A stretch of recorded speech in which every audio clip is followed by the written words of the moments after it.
Hello दोस्तों, IAS notes media में आपका बिल्कुल स्वागत है। तो भाई देखो, आपको ये चीज़ पता होनी चाहिए कि अभी क्या देख रहे हो। ये आप देख रहे हो डेली बेसिस पे कॉन्सेप्ट के नोट्स।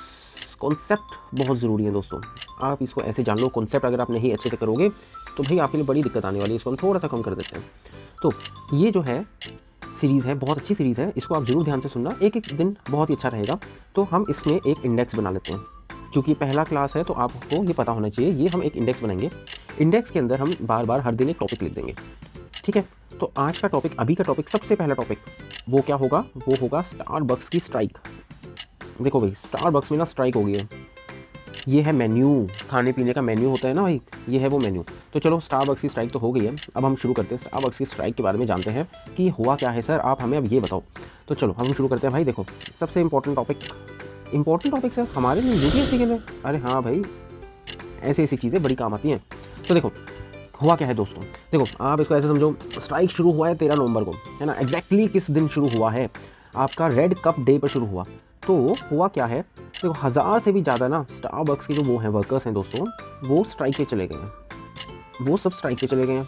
तो स्ट्राइक पे चले गए हैं 13 से 14 नवंबर के आसपास, वो सब स्ट्राइक पे चले गए। तो इन्होंने कौन सा दिन चूज़ किया है? आपको ये पता होना चाहिए। इन्होंने एक दिन चूज़ किया है, red cup day. Red cup day, red colour का हम कर देते हैं, रेड कप डे चूज़ इन्होंने किया है स्ट्राइक के लिए। क्यों स्ट्राइक के लिए वो चूज़ किया है? क्योंकि वो बहुत ही ज़्यादा सेल से रिलेटेड होता है। मतलब ये वो दिन होता है जब Starbucks free usable reusable red cups देता है कि भाई आप इसको बार बार यूज़ कर सकते हो। इसकी वजह से मतलब आपने एक रेड कप ले लिया तो आप इसको बार बार यूज़ कर सकते हो। तो कस्टमर ट्रैफिक बहुत ज़्यादा होता है उस दिन। तो इसलिए वर्कर्स ने ये स्ट्रेटजी बनाई कि जब प्रेशर मैक्सिमम होगा ना, तब हम स्ट्राइक करेंगे। जब लोहा बिल्कुल गर्म होगा तब हम स्ट्राइक करने वाले हैं, ताकि कंपनी को पता चले कि भाई वर्कर्स भी जो है एक नहीं दो नहीं बल्कि एक ऑर्गेनाइज्ड फोर्स बन चुके हैं। तो इन्होंने एक स्लोगन दिया। इस स्लोगन का नाम क्या है? इस स्लोगन का इन्होंने नाम दिया, no contract no coffee. No contract no coffee का स्लोगन दिया इन्होंने। तो इन्होंने बड़ा अच्छा स्लोगन दे दिया कि भाई आप कॉन्ट्रैक्ट को नहीं मानेंगे, अगर आप हमारे कॉन्ट्रैक्ट को नहीं मानोगे, हम आपके कॉन्ट्रैक्ट को नहीं मानेंगे और हम कॉफ़ी नहीं देंगे। तो कहना क्या चाहते हो भाई, कहना क्या चाहते हो? देखो, कहना क्या चाहते हैं, हम इसको ऐसे समझते हैं। इसमें मेनली चीज़ इशू क्या आ रहा है? देखो, स्टारबक्स के जो वर्कर्स हैं उनका कहना है कि उनके स्टोर्स में, मतलब वर्कर्स जो हैं स्ट्राइक क्यों कर रहे हैं? क्वेश्चन तो ये है ना, क्वेश्चन तो ये है कि भाई वाई आर वर्कर्स स्ट्राइकिंग। ये सिर्फ इनकी बात नहीं है। देखो, आप इसको ऐसे समझना कि ये हर इशू में काम आता है। तो वर्कर्स जो है स्ट्राइक क्यों कर रहे हैं? पहली चीज़ ये है कि भाई आप पहले इसको समझते हैं। देखिए, स्टारबक्स के वर्कर्स जो है वो कह रहे हैं कि भाई उनके स्टोर्स में स्टाफ बहुत कम होता है। मतलब क्या है सबसे पहला पॉइंट? Short staffing. मतलब स्टाफ जो है बहुत कम है भाई, स्टाफ बहुत कम है। उनकी जो शिफ्ट्स हैं वो बहुत ही अनप्रडिक्टेबल रहती हैं। मतलब कभी कोई कह देता है कि भाई आप ये वाला काम कर लो, कभी कह देते हैं कि आप ये वाला काम कर लो, है ना। दूसरा पॉइंट देखते हैं, उनके जो वेजेस हैं वो बहुत ही कम है। अगर आप कंपेयर करोगे बहुत ही अच्छे कॉर्पोरेट प्रॉफिट से, मतलब स्टारबक्स कमा तो बहुत अच्छा रहा है, लेकिन क्या वो उनको दे रहा है इतना अच्छा? नहीं भाई, नहीं दे रहा है। भाई शिफ्ट्स को लेकर अनसर्टेनिटी तो रहती है, कभी बुलाएंगे कभी कैंसिल कर देंगे, कोई क्लैरिटी नहीं होती। वेजेस इन्फ्लेशन के हिसाब से भरते नहीं हैं, जबकि स्टारबक्स का प्रॉफिट तो बिलियन डॉलर फिगर्स तक पहुंच गई है भाई। और आखिर में उन्होंने ओपन एलिगेशन लगाया कि भाई कंपनी यूनियन को सप्रेस करती है। तो इन्होंने कहा है कि भाई आप तो हमें हैरेस कर रहे हो। हैरेसमेंट के क्लेम्स इन्होंने करे हैं। हैरेसमेंट के बहुत सारे कंसर्न्स इसमें रेज्ड हुए हैं। यूनियन बस्टिंग क्लेम्स हैं, मतलब यूनियन को तोड़ने वाले क्लेम्स हैं कि आप यूनियन को तोड़ना चाह रहे हो। इंपॉर्टेंट बात यह है कि भाई आखिर में इन्होंने यही ओपन एलिगेशन लगाया कि कंपनी यूनियन को सप्रेस करती है, नेगोशिएशन के डिले कर रही है, प्रेशर लगा रही है और लीगल हर्डल्स भी क्रिएट कर रही है। तो वर्कर्स की सिंपल डिमांड है, आप इसको किसी भी सरकारी कर्मचारी हो, प्राइवेट कर्मचारी हो, कोई भी हो, वर्कर्स की ज़्यादातर दोस्तों सिंपल सी डिमांड होती है। वो डिमांड कैसी होती है? ऐसी डिमांड होती है कि भाई वो ये कहते हैं आप हमें क्या दोगे? आप हमें 3 चीज़ दे दो।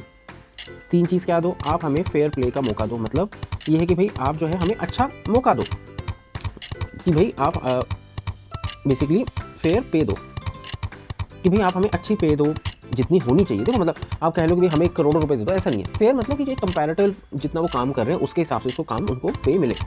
फिर वो बोलते हैं कि भाई आप हमें स्टेबल आवर्स दो, शेड्यूल जो हो वो स्टेबल हो, है ना। स्टाफिंग भी आप अच्छी करो, बेटर स्टाफिंग कर दो, है ना। हैरेसमेंट फ्री एनवायरनमेंट हो, रिटर्न कॉन्ट्रैक्ट हो। तो ये सारी डिमांड इनकी है। आपका जैसे हम देखें कि रिटर्न में कॉन्ट्रैक्ट हो और हैरेसमेंट फ्री एनवायरनमेंट हो, हैरेसमेंट फ्री एनवायरनमेंट हो। तो ये सारी चीज़ें जो होंगी इनकी डिमांड है। अब हम आगे समझते हैं कि भाई ये टॉपिक अचानक से उछाल क्यों मारा है। हाँ ये बात तो है सर, ये अचानक से ऐसी बात क्या आ गई कि भाई आपने जो है स्टारबक्स की तो पहले से चल रहा था, ऐसे ये रेड कप डे पे इन्होंने जो है स्लोगन बाजी शुरू कर दी, इन्होंने अपनी डिमांड शुरू कर दी, ऐसा हुआ तो है, लेकिन क्या कहीं से इनको सपोर्ट मिल रहा है? हाँ, सपोर्ट की अगर हम बात करेंगे तो पंगा इसमें क्या आ गया है, तो वो ये है कि जो अभी हाल फिलहाल में आपने नाम सुना होगा ज़ोहरैन ममदानी, इसका सपोर्ट आ गया, ज़ोहरैन ममदानी का सपोर्ट आ गया इनको, इसका सपोर्ट आ गया। ये न्यूयॉर्क का आपको सबको पता है कि भाई मेयर इलेक्ट जो हुआ है इसने ओपनली इसको सपोर्ट किया। तो इसने क्या कहा है, बेसिक चीज़ ये है कि भाई ज़ोहरैन ममदानी न्यूयॉर्क का जो न्यूली इलेक्टेड मेयर है ना, उसने डायरेक्टली वर्कर्स का साथ दिया। उसने ट्विटर पर ट्वीट किया, एक्स पे ट्वीट किया, जब तक वर्कर्स ऑन स्ट्राइक हैं मैं स्टारबक्स नहीं खरीदूंगा, आप भी ज्वाइन करें। तो पॉलिटिकल सपोर्ट का सिग्निफिकेंस क्या होता है, यही इसमें पॉइंट है। तो इन्होंने क्या किया है, न्यूयॉर्क का जो मेयर है जो मतलब इलेक्ट हो चुका है ना, इन्होंने ओपनली सपोर्ट करा है स्ट्राइक को।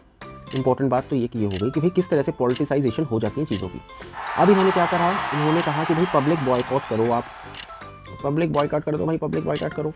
और इससे हमें क्या पता चलता है कि पॉलिटिकल प्रेशर कैसे रहता है कॉरपोरेशन के ऊपर। ये एक केस स्टडी है ना, ये पॉलिटिकल प्रेशर का एक पॉइंट है कि किस तरह से पॉलिटिकल प्रेशर क्रिएट करना होता है, करा जाता है कॉरपोरेशंस के ऊपर।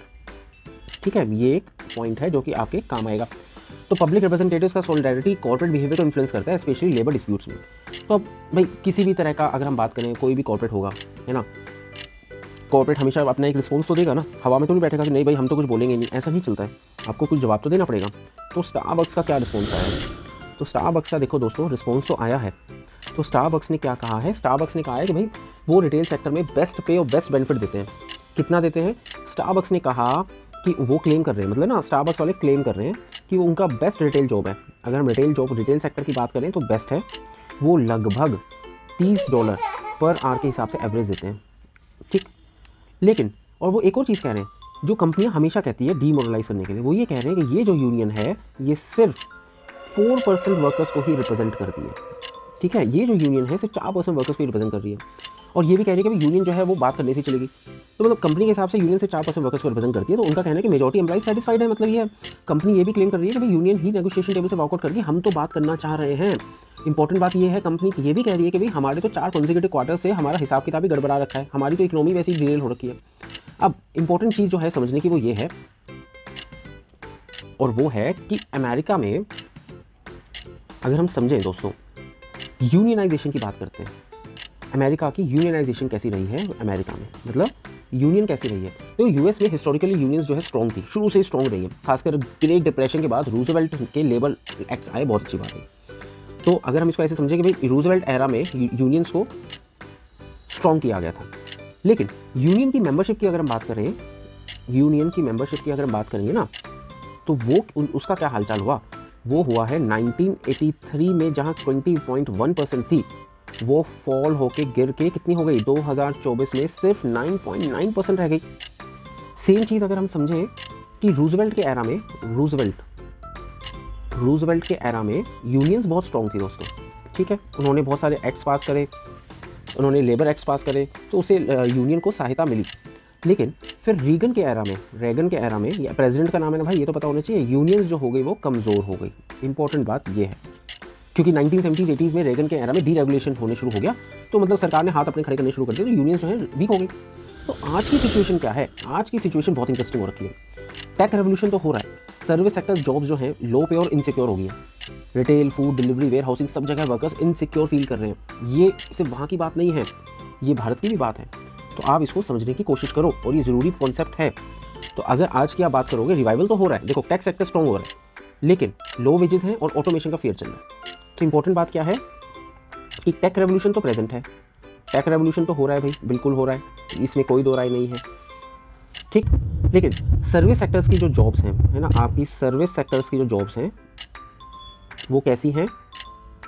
नेक्स्ट पेज पे आ जाएं, नेक्स्ट पेज पे आ जाते हैं भाई। पहली बात, सर्विस सेक्टर की जॉब्स वो हैं आपकी लो पे बहुत कम है भाई। ठीक है, और इनसिक्योर, बहुत सिक्योरिटी तो नहीं है, कभी भी निकाले जा सकते हैं, ये हाल हो रखा है। तो आपका कोई भी वर्कर हो, आप रिटेल हो, फूड हो, डिलीवरी हो, स्विगी, जोमेटो, सब जगह इनसिक्योरिटी प्रेजेंट है। ठीक है, और इनसिक्योरिटी के कारण क्या है, और क्या कारण है, आपका AI, ऑटोमेशन मतलब सारे काम खुद से हो रहे हैं, तो इसकी वजह से इनसिक्योरिटी और बढ़ती जा रही है। तो इसलिए वर्कर्स जो हैं यूनियनाइजेशन की तरफ वापस जा रहे हैं। तो स्टारबक्स, अमेजन, एप्पल सब में यूनियन ड्राइव चल रहा है। मतलब एक तरफ जहाँ यूनियन कम हो रही थी, अब वापस से यूनियन जो है वापस बढ़ती जा रही है। तो ये अच्छी चीज़ भी है, क्योंकि अब इन जॉब इनसिक्योरिटी बढ़ रही है, तो भाई हमें यूनियन को ताकत देनी पड़ेगी। तो आप वर्कर्स की डिमांड सिंपल और रीजनेबल होती है, ग्लोबली रेलेवेंट भी होती है। फिर उनका कहना है कि वेज इन्फ्लेशन के हिसाब से एडजस्ट नहीं हुआ, शेड्यूल अनस्टेबल है, वर्कलोड ज़्यादा है, हैरेसमेंट कंप्लेंट्स को प्रॉपर्ली आपने एड्रेस नहीं किया, है ना। सबसे इंपॉर्टेंट बात है कि रिटर्न कॉन्ट्रैक्ट ही नहीं है ना, तो लीगली रिस्पॉन्सिबल नहीं होती कंपनी। तो आपके लिए दोस्तों बहुत ज़रूरी चीज़ क्या है, आपके लिए बहुत अच्छी केस स्टडी है। ये केस स्टडी किस चीज़ के लिए है अब आप जानोगे, तो आपको बहुत सारी चीज़ें इसमें आपको पता लगी। जो इंपॉर्टेंट पॉइंट्स है वो मैं आपको बता देता हूँ जल्दी से। तो इंपॉर्टेंट पॉइंट्स क्या क्या रहेंगे तो आपको इसमें ध्यान रखने हैं, वो है लेबर राइट्स के बारे में। अब आपको पता लग गया, एक केस स्टडी है बहुत अच्छी, labour rights in service economy. Service economy में लेबर राइट्स की अभी एट प्रेजेंट क्या कंडीशन है। अब चूंकि ये इनसिक्योरिटी हो रही है तो इसकी वजह से यूनियनाइजेशन और बढ़ रही है, ठीक है, यूनियनाइजेशन और बढ़ रहा है, ठीक है। इनइक्वालिटी का डिबेट, जहाँ कंपनी एक तरफ बिलियन डॉलर्स कमा रही है, वहीं पर जो है आप वेजेस को उतने नहीं बढ़ा रहे हो, तो ये हो जाता है इनइक्वालिटी का डिबेट भी सबसे ऊपर आ जाता है। फिर है corporate social responsibility versus reality क्या है, क्या वो सही में सोशल रिस्पॉन्सिबल कंपनी है या नहीं है, और रियलिटी क्या है। ये एआई और जॉब इनसिक्योरिटीज़ की बातें, तो उसका इम्पैक्ट क्या आ रहा है। देखो यूनियनाइजेशन बढ़ रहा है ना, और बॉयकॉट जो है किस तरह से प्रेशर टूल की तरह काम करता है, एक पब्लिक प्रेशर टूल की तरह काम कर रहा है। ये भी जो है एक अच्छा पॉइंट है जो कि आपको पता होना चाहिए। तो इस टॉपिक में दोस्तों बहुत सारी चीज़ें हैं, आप मन लगा के पढ़ते रहो, ध्यान देते रहो। तो हमने दो छोटा सा बड़ा अच्छा इंटरेस्टिंग टॉपिक है जो कि हमने अभी कवर कर लिया है। Next page next concept notes में हम दोबारा मिलेंगे। Tata bye bye.